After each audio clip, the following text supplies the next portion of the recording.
Like that title? Yeah. Funny you would mention that. Only reason why I played this game in the first place was so I could actually make a review of Stellar Blade called Stellar Blade Near Perfect without having actually played either game yet, which meant I had to actually make an effort to not be a total fraud. So I sat down and booted up what many have for years now considered peak gaming, and others considered gaming that let them peak. So I actually sat down to find out if the similarities end with their fat asses or if the comparisons run a little deeper. And that is something I'm actually, in fact, an expert in, you know? So we will get to Stellar Blade another day, but to quote a certain channel, sort of, this isn't a review of Stellar Blade. This is a review of Nier Automata. So, Nier Automata.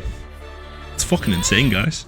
And no spoilers for the whole thing at this point. So, most people will most likely have seen more Nier Automata porn than gameplay. Let me just add some context to the sex real quick. On the surface, the game may appear quite outdated and sort of misguided, with it, for the most part, incredibly beautiful to watch. A pretty straightforward hack and slash combat, in which you do indeed hack and slash. While I appreciate the variety in allowing battles to be found within the frame of different combat scenarios, hacking does get quite repetitive, and while there are plenty of weapons to slash with, I mainly resort to sticking to the signature weapons of each character, which get incredibly fast and stylish to wield. Although in theory, you also gain a bunch of new enemy variety, the combat feels like it doesn't really evolve much, due to maybe like a lack of a skill tree or unlockable abilities, besides a real big bonk hammer, which admittedly is always a pleasure to use. There are of course other abilities besides big bonk hammer, such as the fuck you blast or the shield of 1,000 swords. But come on. Fighting with 2B boils down to attacking hordes of enemies while keeping an eye or garbage cans throwing themselves at you head first, how to dodge and counter their attacks. Kind of rinse and repeat that. Of course, you can also use your floating gun in addition to your floating weapons, and these guns come in many shapes and sizes, such as a rocket beret or a taser of sorts, and the whole thing can be spiced up with chips that let you add loads of stuff, such as parrying by simply walking into a flailing medicine container, or, well, fishing spots to find. Always a pleasure. Obviously, there is room for different combos, and I absolutely adored the combat in the game, mainly because of how smooth the characters' movements felt and how beautifully they were animated. Although I did feel that 9S's focus on a single weapon plus hacking abilities made fighting a bit more tedious after a while, because due to only having one single floaty weapon, you have to spend a lot of time fighting when the Space Invader simulator, which, don't get me wrong, was actually surprisingly fun. But having 30 enemies on me at a time makes you want to actively fight them, cut into them, feel my steel upon their rusty metal, you know, all that normal stuff. So switching from that to Galaga is very fun for a while, but does start to interrupt the flow of combat quite a bit due to the transition screens back and forth, which are fast, yet still very disruptive over time. They kind of happen repeatedly throughout the gameplay, right? Well, good thing then that you do get to play as A2 in the third playthrough, because besides the stylish combat, she also dives deeper into the double telekinesis weapon-wielding fantasy by employing a berserk mode that leeches health to boost your attack speed and power levels. Of course, there are also other gameplay systems thrown in there every once in a while, such as the mech parts that offer a nice change of pace and are usually placed during bigger set pieces. I assume they may be used as a cost-cutting measurement. It's still developed in a loving way, makes it fun to engage with. I was shocked how often the game just randomly threw in a new mechanic for a single moment, just for it to barely return. The graphics are not exactly like Unreal Engine 5 beautiful, but the art in the game can actually be absolutely striking, not only because there's plenty of artificial butt to admire, but also the grand environments that get accentuated by the interesting camera movements, which for the most part are in your own hands, to place wherever you want. Besides, maybe right there. But sometimes it's taken over by the developers to either change the feel of the gameplay for a while, such as turning the game into a side-scroller, or show you the world from a different perspective. Perspective is quite important in general throughout Nier Automata, because this is maybe the only thing you may know about the game besides Android cheeks. The game changes quite a lot after the first playthrough. The second playthrough puts you in the shoes of the little simp boy 9S, who really wants to fuck at 2B. Well, like, that's canonically true. And the closest to fucking her are these quite quiet death scenes, which are framed beautifully, by the way, in a way that resembles a passion time together. It's very tragic. But in his perspective, we also find out more about the perspective of the grand enemy, the machines. I found it quite incredible how, although it is mentioned straight away that some of these machines do not harm us, my gamer instinct immediately kicked in, and I went berserk on the little trash cans, doing air combos and juggles as soon as I locked eyes with them. The developers, those sneaky fucks, prey on those gamer senses. Well, Something like The Last of Us Part 2 got hammered by gamers for doing the whole there's evil on all sides and having a sex scene. Nier Automata did both earlier and somehow avoided the backlash. But unlike The Last of Us, which is one of my favorite franchises, to be clear, Nier Automata knows that it is and embraces being a video game. Every system in the game, such as the HUD, the end credits, the settings, it's all aware of being inside of a video game. They're canon to the events of it. There's long chunks of the game where you could just blast the cute little robots having a blast.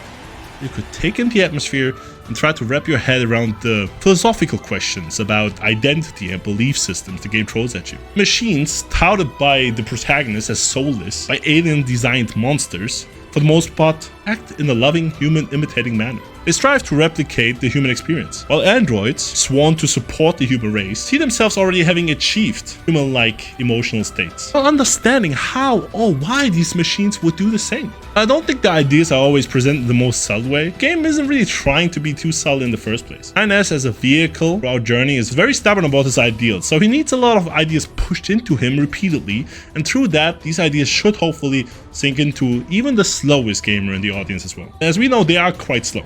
I'm not saying the game is predictable or shallow though.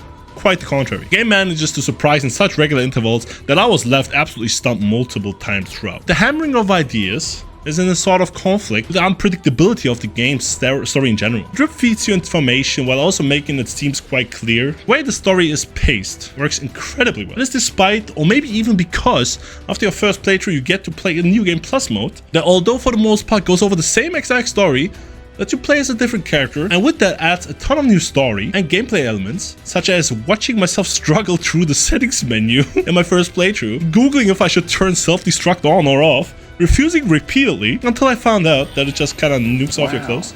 9S also gets to run about in his little undies. Like you. I was generally giggling when I found out it was actually my own footage. And I, as 9S now, I had to wait for my dumbass to turn up the brightness. But there aren't any other moments that are ripped straight from your own first playthrough that I know of. First and only time encapsulates the sheer willingness to add level of detail that is quite rare to find in most games. Even walking into the ruined city the first time as 9S. Notice how much more vibrant the world became into becoming the ruthless killing machine you want it to be. While the game has 5 proper endings, all of which can be accessed within 3 playthroughs, there are an additional 18 more jokey endings that you could obviously Google and try to replicate that way. Trying to self-destruct within the bunker for reasons, only for the whole station to blow up, and witnessing the credits is so much more funny, not knowing that that could happen. The third playthrough being a straight-up continuation of the story came as an absolute surprise to me, and had me as excited as booting up a sequel, especially with the risk the game took within this new playthrough. When I booted up the game for the 3rd time, I expected to play through the same timeline, only now as A tier, possibly adding a completely new perspective to it all.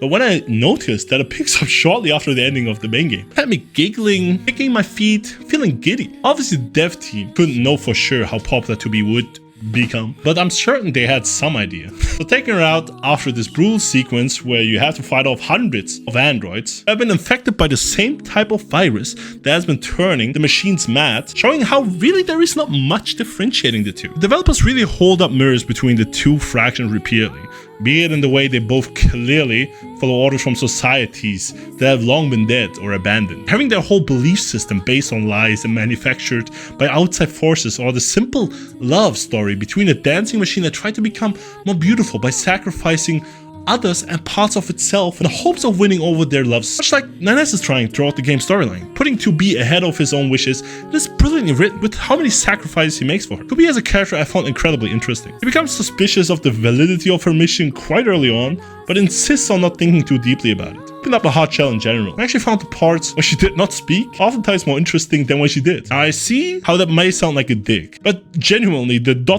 you often saw in the dialogue box worked incredibly well. Obviously the writers loved the pun of to be or not to be, especially with the themes of the game about identity and purpose, but I can't help but love how silly it is. Especially even sillier after it's revealed that her name is actually 2E, as in she is to execute the androids.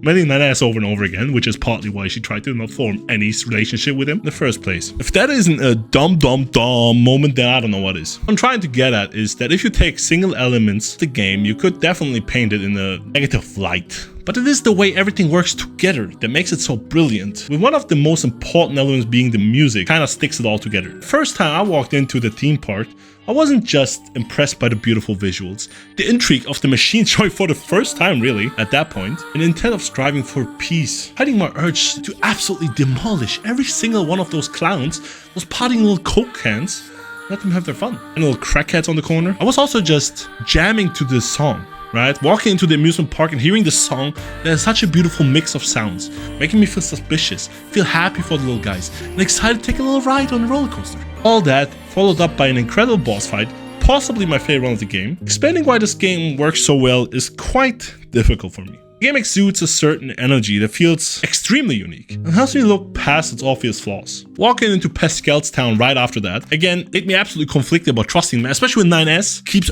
urging my gamer senses to destroy those little guys. And most things, as innocent as they may be, can indeed be attacked. And hearing the absolutely adorable song the little guys sing, urging me to just take it slow and help them find their fucking Rockstar motor oil juice or whatever silly errand they sent me on. Which brings me to the negatives the brilliant aspects made me overlook though, such as the open world, which in concept is very interesting as there are multiple open world sections with individual teams that are interconnected through multiple connection points. But it is also not nearly as exciting after a while to roam around these environments as it could be. Chests scattered around these environments sometimes pose a challenge as to how to reach them and make me use that dusty noggin of mine. Most of them are just kind of hidden behind a bush and contain a stained napkin or whatever random item the game chose to throw at me at that time. Adding on top of that, side quests, which sometimes have interesting character moments and decent combat scenarios, but they generally did not really urge me to see through all of them, although I did finish and enjoy the cool amount of them, such as building up a little robot to become a pain in my ass, precious materials so he can whoop said ass. Probably the worst offense of this game would have to be the crater. Now, the crater, just an arena in which you happen to fight a lot. A decent arena really, allowing loads of movement and also works as a sort of connection point to multiple key areas. But there's the issue, it's quite the significant spot. The problem being, the place was cursed for me. See, I played the PS4 version on my PS5. Now that should not be an issue. I do that with loads of games, all of the time. For example, I've been playing Sekiro on backwards compatible, I can't say that. And the performance of the game never seemed to struggle whatsoever. Not even in Sekiro during an absolute bullet hell. Smooth 60, I tell you. No, the issue comes from the game crashing, seemingly at absolutely random spots, in and around, hell, even under the crater. And this happened, not even kidding, at least 15 times to me, which is quite inconvenient when a lot of key areas happen to be around this area, such as a lengthy boss fight, which I had to restart at least 4 times, and pray to the gaming lords to just let me drain that fuck's health before the game chooses to crash again. Running around that area was so anxiety-inducing, which could be considered a feature, since the characters seem to be quite anxious themselves during key moments around this area. But I would call losing at least an hour of progress to it more of a nuisance. Having said all that, throughout the multiple playthroughs and a total of like 33 hours in the game, I fell in love with just about every single character the game presented me. It really manages to do a lot with very little, which is one of the greatest strengths of the game in general. It's insane how many memorable moments the game creates without blowing all of their budget on large set pieces. Instead, they focus on using assets in interesting ways to create new things. One of the most thrilling moments of the game being simple little text segments when there is nothing but the sound of a keyboard and the writers manifesting absolute heat. The game uses level scaling, meaning if you level up, so does the enemy, which is supposed to keep fights interesting no matter how many side quests you do. It helps out of balance the game, but generally I'm not a huge fan of this system. If I'm out here spending so much time in the gym, as you can clearly see, right? And every fuck around me gets a profit from it without working their asses off, and that is just not right, is it? Although I understand, especially with this game, considering how often the same areas are used, it would kind of be silly to have the grand finale as a level 50 goddess, whatever around you falls over when you just sneeze at them. But at least on normal, the game is quite easy throughout, even with this scaling. I don't really see the point much. Especially thanks to chips that heal you when you walk, heal you when you hit, heal you when you talk, heal you when you are about to fucking die. Hell, it's quite impossible not to get healed if you use your chips right. Not that I'm complaining, I love that mechanic. I don't think this is a very big issue, as the combat is more about spectacle than Sekiro-esque timing-based challenge. Saving is supposed to be a point of challenge as well, as you need to actually manually save. The biggest challenge with that, not dying and losing progress through that, which only happened twice due to little crackhead suicide bombers, but instead crashes. that can wipe out your progress within a single frame. Nier Automata has become a must-play video game and already has received an anime adaptation, spawned a remake/remaster for its predecessor, and you can find the game's influences in many games coming out today, with the most obvious contenders being Stellar Blade, which should be my next review if I don't get to Nier Replicant first. Automata has managed to inspire so very many people, one of them being me, making me write this very script, being out of focus right now. And as I write this very script, I feel conflicted about it, and surely I feel the same way during this recording. I can say yes right now. And editing of this video, surely too. And yet, I will just go through it and hope this inspires at least one of you people to experience this game if you haven't already. And even though I spoiled all of it, Nier Automata is a very special experience, and hearing a summary of the key events does not really convey the brilliance of it. I did not spoil jack shit, let's be real.